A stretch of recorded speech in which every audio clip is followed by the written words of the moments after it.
এখন আমরা করব নেরেশন। এই নেরেশনটা ক্লাস 7-8 থাকে এবং একাদশ দ্বাদশ শ্রেণীতে থাকে। ক্লাস 7-এ থাকে তোমার সেন্টেন্স নেরেশন আকারে, আর আমরা যখন একাদশ দ্বাদশ শ্রেণীতে করব তখন এটা থাকবে প্যাসেজ নেরেশন। তুমি প্যাসেজ নেরেশন করার জন্য শুরুতে কিন্তু তোমাকে সেন্টেন্স নেরেশন সম্পর্কে একটা পূর্ণাঙ্গ ধারণা থাকতে হবে। আর যদি তুমি সেন্টেন্স নেরেশনটাকে ভালোভাবে আয়ত্ত করতে পারো, খুব ইজিলি তুমি প্যাসেজ নেরেশনটা করতে পারবে। এখন আমরা নেরেশনের একদম বেসিক থেকে শুরু করব। দেখো, নেরেশন হচ্ছে দুই প্রকার। একটা হচ্ছে ডিরেক্ট নেরেশন বা ডিরেক্ট স্পিচ, বাংলা হচ্ছে প্রত্যক্ষ বা সরাসরি উক্তি। আরেকটা হচ্ছে ইনডিরেক্ট নেরেশন বা ইনডিরেক্ট স্পিচ, পরোক্ষ বা অন্যের দ্বারা উক্তি। প্রত্যক্ষটা হচ্ছে যখন বক্তা সরাসরি কথাটা বলে, সেটা হচ্ছে তোমার ডিরেক্ট। আর বক্তার কথাটা যখন অন্য একজনে বলবে, ওইটা হচ্ছে তোমার পরোক্ষ উক্তি। এখন দেখো, নেরেশন পরিবর্তনের শর্তসমূহ। এটা হচ্ছে মূলত তুমি নেরেশন করার জন্য তোমাকে যে টপিকগুলা বা যে থিংগুলা জানতে হবে, সেটা হচ্ছে দেখো, রিপোর্টিং ভার্ব ও রিপোর্টেড স্পিচ সম্বন্ধে জানা।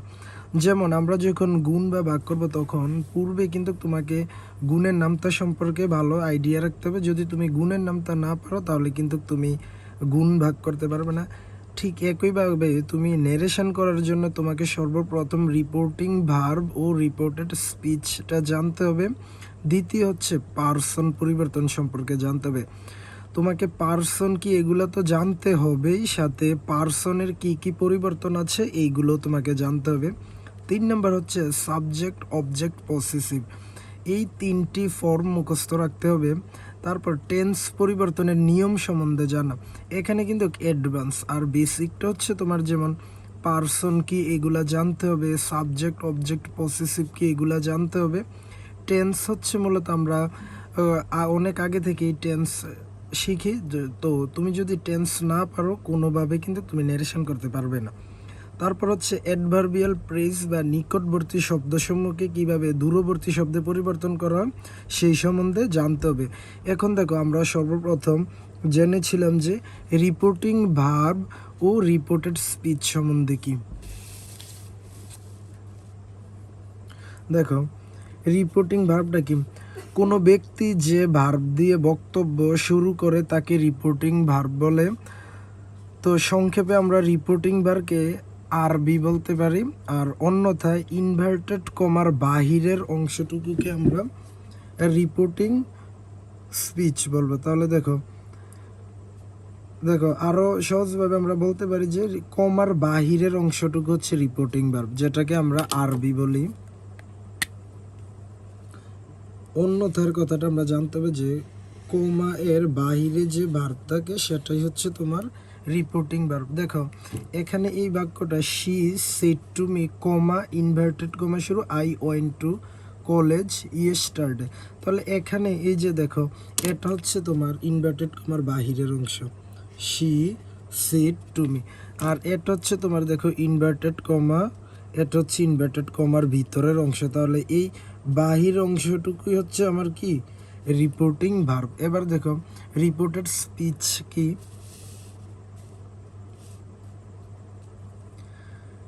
রিপোর্টেড স্পিচটা হলো ইনভার্টেড কমায়ের ভেতরে যে বাক্যটি থাকে তাকে রিপোর্টেড স্পিচ বলে। তো এটাকে আমরা সংক্ষেপে আবার আরএসও বলতে পারি। আর রিপোর্টিং ভার্বটাকে আমরা সংক্ষেপে আরবি বলি। তাহলে এখানে দেখো, ইনভার্টেড কমার ভিতরের অংশটুকু, তাহলে এই যে এটা হচ্ছে আমার ইনভার্টেড কমার ভিতরের অংশ। তাহলে হি সিজ কমা ইনভার্টেড কমা শুরু, আই গো টু স্কুল। তাহলে এটা হচ্ছে আমার রিপোর্টেড স্পিচ। তো আমরা রিপোর্টিং ভার্ব এবং রিপোর্টেড স্পিচ সম্পর্কে জানলাম। এবার দেখো, পার্সন আমাদের 2 নম্বরে কিন্তু ছিল। দেখো, এই পার্সন পরিবর্তন সম্বন্ধে জানতে হবে। তো পার্সন হচ্ছে তোমার 3 প্রকার, first person, second person, third person. এখন দেখো, আমরা করব পার্সন পরিবর্তনটা। পার্সন পরিবর্তনটা দেখো, এখন আমরা এটা করব। পার্সন পরিবর্তন আমরা জানি যে পার্সন হচ্ছে 3 প্রকার। একটা হচ্ছে তোমার দেখো ফার্স্ট পার্সন, একটা সেকেন্ড পার্সন, আর একটা হচ্ছে তোমার থার্ড পার্সন। ফার্স্ট পার্সন কি? দেখো, I, me, my, we, us, our, এইগুলো হচ্ছে তোমার ফার্স্ট পার্সন। আমি, আমরা এইগুলো হচ্ছে ফার্স্ট পারসন, এটা মুখস্থ রাখতে হবে তোমাকে। আর ইউ, ইউর, তুমি, তোমরা এইগুলো হচ্ছে তোমার সেকেন্ড পারসন। তাহলে আমি, আমরা এগুলো হচ্ছে ফার্স্ট পারসন, তুমি, তোমরা এগুলো হচ্ছে তোমার সেকেন্ড পারসন। আর এই থার্ড পারসনটা দেখো, থার্ড পারসনটা হলো যে এইগুলা I, me, my, we, us, our, your, এই শব্দগুলা বা এইগুলা ব্যতীত যত কিছু আছে সবগুলাই হচ্ছে তোমার থার্ড পারসন। তো এটা হচ্ছে আমাদের বেসিক যে পারসন কি। দেখো এটা হচ্ছে আমাদের বেসিক যে পারসনটা কি। এখন আমরা জানলাম যে পারসন হচ্ছে তিন প্রকার, ফার্স্ট পারসন, সেকেন্ড পারসন, আরেকটা হচ্ছে থার্ড পারসন। ফার্স্ট পারসন হচ্ছে কি, দেখো আই, মি, আমি, আমরা। আর সেকেন্ড পারসন হচ্ছে ইউ, ইউর, তুমি, তোমরা। আর থার্ড পারসন হচ্ছে এইগুলা ব্যতীত বাকি সকল কিছু। বাকি সকল বলতে এইগুলা ব্যতীত। তাহলে এখন আমরা দেখি কি, এবার হচ্ছে পারসন পরিবর্তনটা কি। দেখো ফার্স্ট পারসন পরিবর্তন হবে রিপোর্টিং ভার্বের সাবজেক্ট অনুযায়ী। রিপোর্টিং ভার্বের সাবজেক্ট কি দেখো, এখন আমরা এটা করব। দেখো ফার্স্ট পারসন পরিবর্তন হবে রিপোর্টিং ভার্বের সাবজেক্ট অনুযায়ী, আর সেকেন্ড পারসন পরিবর্তন হবে রিপোর্টিং ভার্বের অবজেক্ট অনুযায়ী। তাহলে দেখো he said to me, comma inverted comma শুরু, আই ওয়েন্ট টু মার্কেট। এখানে দেখো এই আইটা হচ্ছে তোমার ফার্স্ট পারসন, এই আইটা হচ্ছে আমার কি ফার্স্ট পারসন। দেখো ফার্স্ট পারসন পরিবর্তন হবে রিপোর্টিং ভার্বে। রিপোর্টিং ভার্ব হচ্ছে তোমার ইনভার্টেড কমার বাহিরের অংশটুকু, এটা হচ্ছে আমার রিপোর্টিং ভার্ব। আর ইনভার্টেড কমার ভিতরেরটা হচ্ছে রিপোর্টেড স্পিচ। তাহলে দেখো ফার্স্ট পারসন পরিবর্তন হবে রিপোর্টিং ভার্বের সাবজেক্ট অনুযায়ী। তাহলে এখানে সাবজেক্ট হচ্ছে রিপোর্টিং ভার্বের সাবজেক্ট হচ্ছে তোমার হি। তাহলে এই ফার্স্ট পারসন তোমার পরিবর্তন করবে সাবজেক্ট অনুযায়ী। তাহলে দেখো he said to me, comma inverted comma শুরু, হি টোল্ড মি। দেখো আই এর জায়গায় কিন্তু তোমার এখন হি হয়ে গিয়েছে। তাহলে এখানে আগে ছিল আই, এখন হয়েছে তোমার হি। এটা মূলত হচ্ছে তোমার এই হিটা এখানে চলে এসেছে, যেহেতু ফার্স্ট পারসন সাবজেক্টকে ধরবে রিপোর্টিং ভার্বের, তো রিপোর্টিং ভার্বের সাবজেক্টে যে থাকবে তার প্রনাউনটা বসবে। তাহলে হি যেহেতু একটা প্রনাউন, সেক্ষেত্রে এখানে প্রনাউন বসেছে। এটা হচ্ছে আমার এই ফার্স্ট পারসন। ফার্স্ট পারসন পরিবর্তন হবে রিপোর্টিং ভার্বের সাবজেক্ট অনুযায়ী। এবার দেখো সেকেন্ড পারসন, সেকেন্ড পারসন পরিবর্তন হবে আমার রিপোর্টিং ভার্বের অবজেক্ট অনুযায়ী। সেকেন্ড পারসন কোনগুলা, দেখো সেকেন্ড পারসন হচ্ছে তোমার ইউ এবং ইউর, যদি এইগুলা থাকে। তাহলে দেখো এটা আমরা বুঝলাম। এবার আমরা দ্বিতীয়টা করি। দেখো he said to me, comma inverted comma শুরু, ইউ আর অনেস্ট। দেখো এখানে এই ইউটা হচ্ছে সেকেন্ড পারসন, ইউটা কি, ইউটা হচ্ছে আমার সেকেন্ড পারসন। তাহলে সেকেন্ড পারসন পরিবর্তন হবে তোমার দেখো রিপোর্টিং ভার্বের অবজেক্ট অনুযায়ী। তাহলে এই অংশটুকু হচ্ছে আমার রিপোর্টিং ভার্ব, এটা হচ্ছে আমার রিপোর্টিং ভার্ব। এবার এখানে দেখো রিপোর্টিং ভার্বের অবজেক্টে কে রয়েছে, অবজেক্টে রয়েছে তোমার মি। মিটা হচ্ছে তোমার ফার্স্ট পারসন। তো ফার্স্ট পারসন বা সেকেন্ড পারসন এইগুলো আমার কোনো কাজ না, কাজ হচ্ছে আমার যদি আমার রিপোর্টেড স্পিচে শুরুতে সেকেন্ড পারসন থাকে, তাহলে পরিবর্তন হবে রিপোর্টিং ভার্বের অবজেক্ট অনুযায়ী। তাহলে অবজেক্টের জায়গায় কি রয়েছে, মি। মি এর সাবজেক্ট ফর্মটা হচ্ছে আমার আই। দেখো এখানে আই হয়েছে। এটাই হচ্ছে মূলত আমার টেন্সের, এটাই হচ্ছে আমার মূলত পার্সনের পরিবর্তন। যদি ফার্স্ট পারসন হয় তাহলে সাবজেক্ট অনুযায়ী পরিবর্তন হবে, আর যদি সেকেন্ড পারসন থাকে তাহলে রিপোর্টিং ভার্বের অবজেক্টকে ধরবে। অবজেক্ট মি, মি এর সাবজেক্ট ফর্মটা হচ্ছে আমার আই। এবার দেখো তিন নাম্বারটা হচ্ছে থার্ড পারসন হি, শি, ইট বা আদার্স যে কোনো নেম কাউকে অনুসরণ না করে সরাসরি বসে। তাহলে কি থার্ড পারসন কাউকে অনুসরণ করবে না, সরাসরি বসে যাবে। তাহলে এবার দেখো তিন নাম্বারে দেখো এখানে হি রয়েছে। দেখো এই হিটা হচ্ছে আমার থার্ড পারসন। দেখো এই হিটা হচ্ছে আমার থার্ড পারসন। থার্ড পারসন কিন্তু কাউকে অনুসরণ না করে সরাসরি বসে যাবে। তাহলে দেখো এখানে হি, দেখো এখানেও কিন্তু হি বসেছে, তাহলে এই যে হি এটাই হচ্ছে আমার মূলত পার্সনের পরিবর্তন। আমি আবার দেখাই, দেখো ফার্স্ট পার্সনটা ধরবে তোমার রিপোর্টিং ভার্বের সাবজেক্ট অনুযায়ী, এখানে সাবজেক্টের জায়গায় যেটা থাকবে সেটার প্রনাউন বসবে, আর যদি ইউ থাকে তাহলে এটা অবজেক্টকে ধরবে, অবজেক্টের সাবজেক্ট ফর্মটা বসিয়ে দেবে, আর যদি থার্ড পার্সন থাকে তাহলে এটার কোনো পরিবর্তন হবে না। তুমি যদি না বোঝো তাহলে ভিডিওটাকে আবার পুনরায় দেখবে, তাহলে তুমি খুব ইজিলি বুঝতে পারবে। তাহলে আমরা রিপোর্টিং ভার্ব, রিপোর্টেড স্পিচ জানলাম, পার্সন পরিবর্তন জানলাম। এখন দেখো এখন জানবো আমরা সাবজেক্ট, অবজেক্ট, পসেসিভ, এই তিনটি ফর্ম আমরা এখন দেখব কি।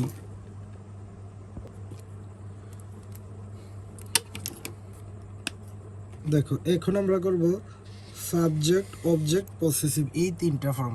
তাহলে দেখো সাবজেক্ট, অবজেক্ট, পসেসিভ এইগুলো আমরা কিভাবে মনে রাখবো, দেখো আই মি মাই, এইভাবে ডাইরেক্ট তিনটা মুখস্থ করবো। আই মি মাই, আই হচ্ছে সাবজেক্ট, আই এর অবজেক্ট হচ্ছে মি, আর পসেসিভ হচ্ছে তোমার my. You you your, he him his, it it its, we us our, তারপর হচ্ছে তোমার they them their, she her her, Rifat Rifat Rifat's. মানে যদি একটা নাউন থাকে বা কোনো নাম থাকে তখন নামের প্রনাউন অবজেক্টও কিন্তু একই নাম হবে, আর পসেসিভটা হচ্ছে নামের সাথে এস দিতে হবে। যদি এটা এত ইম্পর্টেন্ট না, আমাদের গুরুত্ব হচ্ছে দেখো I me my, you you your, he him his, we us our, they them their, she her her, এটা মুখস্থ রাখতে হবে। দেখো এই ছয়টা ভালোভাবে মুখস্থ রাখতে হবে। তো এখন এটা তো আমরা দেখলাম, এবার দেখো আমাদের যেটা সবচেয়ে গুরুত্বপূর্ণ সেটা হচ্ছে তোমার টেন্সের পরিবর্তনের নিয়ম। টেন্সের পরিবর্তনটা যদি তুমি টেন্স না পারো তাহলে তোমার জন্য এই ন্যারেশনটা হারাম, কারণ তুমি যদি টেন্স না পারো তুমি কোনো এওয়ে নেই তুমি ন্যারেশনটা করার, কারণ তোমাকে সর্বপ্রথম টেন্স ভালোভাবে জানতে হবে, কোনটা কোন টেন্সে রয়েছে এগুলো জানতে হবে, তোমাকে বাক্য দেখে বুঝতে হবে যে এটা কোন টেন্সে রয়েছে। যেমন এখানে দেখো direct speech with example, indirect speech with example. দেখো এটা বলেছে যে ডিরেক্ট স্পিচে কোন টেন্স থাকলে কোন টেন্সে যাবে, এটা আমরা খুব ভালোভাবে মনে রাখবো। যে দেখো যদি প্রশ্নের মধ্যে প্রেজেন্ট ইনডিফিনিট থাকে তাহলে এটা পরিবর্তন হবে ফার্স্ট ইনডিফিনিটে, যদি প্রেজেন্ট কন্টিনিউস থাকে তাহলে পরিবর্তন হবে পাস্ট কন্টিনিউস, যদি প্রেজেন্ট পারফেক্ট থাকে তাহলে পরিবর্তন হবে ফার্স্ট পারফেক্ট, আর যদি প্রেজেন্ট পারফেক্ট কন্টিনিউস থাকে তাহলে পরিবর্তন হবে ফার্স্ট পারফেক্ট কন্টিনিউস। এই চারটা খুব ভালোভাবে আমরা জানতে হবে। যেমন ডিরেক্টের মধ্যে প্রেজেন্ট টেন্সের যেই টেন্সে থাকুক না কেন সেটা পরিবর্তন হয় পাস্ট টেন্সে হয়ে যাবে। যেমন দেখো প্রেজেন্ট কন্টিনিউস, এটা পরিবর্তন হয় পাস্ট কন্টিনিউসে হয়ে যাবে। প্রেজেন্ট পারফেক্ট কন্টিনিউস পরিবর্তন হয় তোমার পাস্ট পারফেক্ট কন্টিনিউসে হয়ে যাবে। তো এখন দেখো যদি ডিরেক্টের মধ্যে তোমার পাস্ট ইনডিফিনিট থাকে তাহলে এটা পরিবর্তন হবে পাস্ট পারফেক্টে, আর যদি পাস্ট কন্টিনিউস থাকে তাহলে এটা পরিবর্তন হবে তোমার পাস্ট পারফেক্ট কন্টিনিউস, আর যদি পাস্ট পারফেক্টে থাকে তাহলে কোনো পরিবর্তন হবে না, পাস্ট পারফেক্ট কন্টিনিউস থাকলে কোনো পরিবর্তন হবে। এই ছয়টার মধ্যে থাকে, সহজে মনে রাখবা যে প্রেজেন্ট টেন্সের যেই টেন্সে থাকবে পরিবর্তন হয়ে পাস্ট টেন্সের একই টেন্সে যাবে, আর যদি পাস্ট ইনডিফিনিট হয় তাহলে পাস্ট পারফেক্টে যাবে, আর পাস্ট কন্টিনিউস হলে পাস্ট পারফেক্ট কন্টিনিউস। এখানে কিন্তু স্ট্রাকচারগুলো দেওয়া নেই। যেমন দেখো প্রেজেন্ট ইনডিফিনিটের স্ট্রাকচারটা কি ছিল, যে একটা সাবজেক্ট থাকবে আর একটা মেইন ভার্ব থাকবে আর এক্সটেনশন থাকবে। তাহলে দেখো আই হচ্ছে একটা সাবজেক্ট, গো হচ্ছে আমার B1 মেইন ভার্ব, আর টু স্কুল হচ্ছে এক্সটেনশন। তাহলে এটা প্রেজেন্ট ইনডিফিনিট টেন্সে রয়েছে, পরিবর্তন হবে ফার্স্ট ইনডিফিনিট। দেখো আই হচ্ছে তোমার ফার্স্ট পারসন, পরিবর্তন হবে সাবজেক্ট অনুযায়ী। সেক্ষেত্রে দেখো এখানে হি বসেছে, আর ফার্স্ট ইনডিফিনিটের স্ট্রাকচারটা হলো সাবজেক্ট তো থাকবে সবসময়, তারপর B2 হবে প্লাস এক্সটেনশন। তাহলে দেখো গো, এই যে দেখো এখানে গো, দেখো এই গো এর B2 ফর্মটা হচ্ছে কি আমার ওয়েন্ট, এটাই হচ্ছে মূলত টেন্সের পরিবর্তন। এবার দেখো প্রেজেন্ট কন্টিনিউয়াস, এটা যে প্রেজেন্ট কন্টিনিউয়াসে রয়েছে আমি কিভাবে বুঝবো? দেখো একটা সাবজেক্ট প্লাস এম ইজার প্লাস ভার্বের সাথে আইএনজি যুক্ত প্লাস এক্সটেনশন, তাহলে এটা পরিবর্তন হবে পাস্ট কন্টিনিউয়াসে। দেখো আই ফার্স্ট পারসন পরিবর্তন হবে সাবজেক্ট অনুযায়ী। দেখো এখানে হি রয়েছে রিপোর্টিং ভার্বের সাবজেক্টের জায়গায়, সেই ক্ষেত্রে এখানে হি বসেছে। এখন আমরা যেহেতু প্রেজেন্ট কন্টিনিউসে রয়েছে তাহলে এটা পরিবর্তন হবে কিসে? পাস্ট কন্টিনিউসে। পাস্ট কন্টিনিউসে দেখো আই, এটা হচ্ছে আমার ফার্স্ট পারসন, পরিবর্তন হবে তোমার এই সাবজেক্ট অনুযায়ী। তাহলে এখানে দেখো হি বসেছে। তো পাস্ট কন্টিনিউসের স্ট্রাকচারটা হচ্ছে কি? দেখো সাবজেক্ট প্লাস ওয়াজার প্লাস ভার্বের সাথে আইএনজি যুক্ত প্লাস এক্সটেনশন। তাহলে দেখো হি হচ্ছে সাবজেক্ট, ওয়াজারের ওয়াজ বসেছে প্লাস ভার্বের সাথে আইএনজি গোয়িং টু স্কুল। এটা হচ্ছে আমার মূলত টেন্সের পরিবর্তনটা। যেমন I have gone to school, তাহলে সাবজেক্ট দিলাম হি, আর ফার্স্ট পারফেক্টের স্ট্রাকচারটা হচ্ছে তোমার subject plus had plus B3 plus extension, আর এখানে থাকবে তোমার সাবজেক্ট প্লাস হ্যাভ অথবা has plus B3 plus extension. তাহলে দেখো আই, এটা হচ্ছে আমার সাবজেক্ট, হ্যাভ এটা হচ্ছে হ্যাভ হ্যাজের নিয়মের হ্যাভ, আর্গন। এগুলা তোমাকে কিন্তু টেন্স আগে ভালোভাবে বুঝতে হবে, যদি তুমি বেসিক না বুঝো তাহলে কিন্তু কোনোভাবে এটা করতে পারবে না। তো এখন আমরা বুঝলাম যে টেন্সের পরিবর্তনটা কি। এবার দেখো আমরা করব modal auxiliary verb. Modal auxiliary ভার্বের পরিবর্তনগুলো দেখবো এখন। এই যে দেখো ডিরেক্টে যদি তোমার শেল বা উইল থাকে তাহলে এটা পরিবর্তন হয়ে উড হয়ে যাবে, যদি ক্যান থাকে তাহলে এটা কুড হবে, আর আদার্স কোনো কিছু পরিবর্তন হবে না। সাবজেক্টটা যেহেতু ফার্স্ট পারসন অলওয়েজ সাবজেক্ট অনুসরণ করবে হি এর, যেখানে হি বসেছে, আর উইল থাকার কারণে উড বসেছে, আর বাকি অংশ আই ফার্স্ট পারসন পরিবর্তন হবে সাবজেক্ট অনুযায়ী। দেখো এখানে হি বসেছে, ক্যান থেকে তোমার কুড হয়েছে, তারপর এখানে দেখো মেয়ে ছিল, মেয়ে থেকে তোমার মাইট হয়েছে, মাস্ট। দেখো মাস্টের পরিবর্তে হেড টু বসবে, মুখস্থ রাখতে হবে। যদি ডিরেক্ট স্পিচে আমার দেখো এই ডিরেক্ট স্পিচে যদি মাস্ট থাকে তাহলে ইনডিরেক্টে আমার হেড বসবে।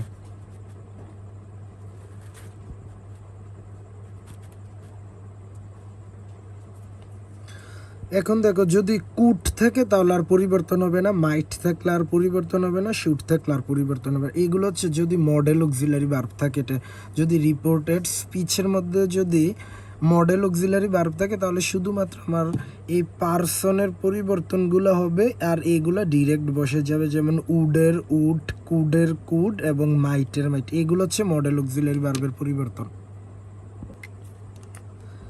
এখন আমরা করব অ্যাডভার্বিয়াল ফ্রেজ বা ডেমনস্ট্রেটিভ বা নিকটবাচক শব্দের পরিবর্তন। এগুলো কিন্তু তোমার এই ন্যারেশনের মধ্যে থাকবে। যেমন দেখো যদি ডিরেক্টে তোমার দিস থাকে, ইনডিরেক্টে সরাসরি আমরা দিসের জায়গায় দ্যাট বসিয়ে দেব। যদি দিস থাকে তাহলে আমরা দোজ বসাবো, যদি হেয়ার থাকে তখন আমরা দেয়ার বসাবো, যদি কাম থাকে আমরা গো বসাবো, যদি এগো থাকে তাহলে আমরা বিফোর বসাবো। যেখানে আমরা নাও দেখবো সেখানে আমরা দেন বসাবো, যদি হেন্স থাকে তখন আমরা দেন্স বসাবো।